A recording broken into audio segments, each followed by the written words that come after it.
Now to a chilling statistic. 1 in every 3 drivers under 25 will be involved in a car accident.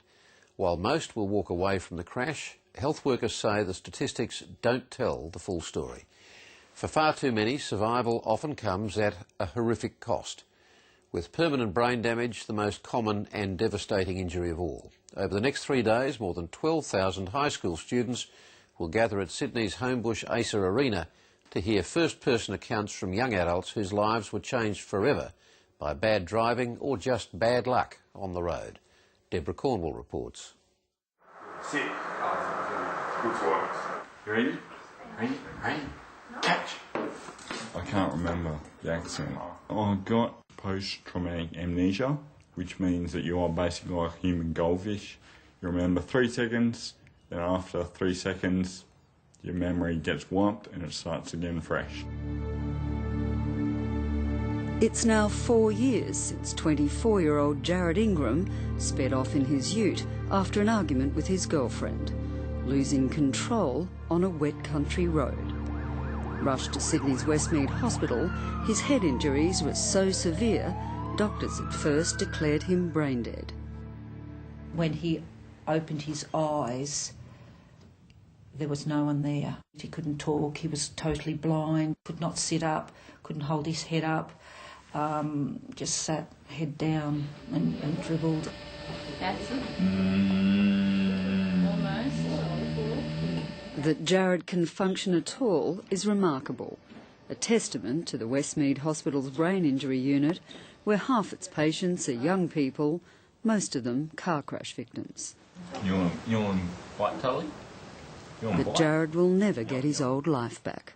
I have no friends at the moment. Never mind. Like, for me, trying to get a girlfriend now is totally impossible. They then feel like I'm dependent on them and that they're going to have to treat me like a baby, and they don't want a baby, they want a boyfriend, or a partner for life. I suppose your heart dies a little bit every day, just seeing it. It's really probably is the cruelest thing. It's like you wake up every day, and as I open my eyes, yep. We see far too many young people injured in road traffic crashes. Have we had a family conference recently? Stephanie Wilson coordinates the long-term treatment of major trauma victims in Sydney's West. We can get on to it.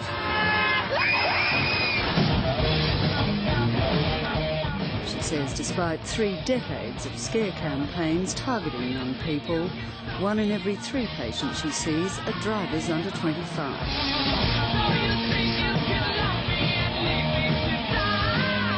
Their lives devastated by horrific, mostly permanent injuries from car accidents. I wouldn't be like this if I just said no and not got into that car. Dreadfully distressing, and I know as a nurse you have to put that to the back and actually just, treat, and we are very good at doing that, but we do take it home too. Some cases stick in our minds forever. 6 years ago, Westmead Hospital launched its own campaign, pitching the message directly at 12,000 high school students at their annual Youth and Road Trauma Forum. We want to show them that they're not immortal and that they can die, or if they don't die, that they can suffer severe permanent disabilities and injuries.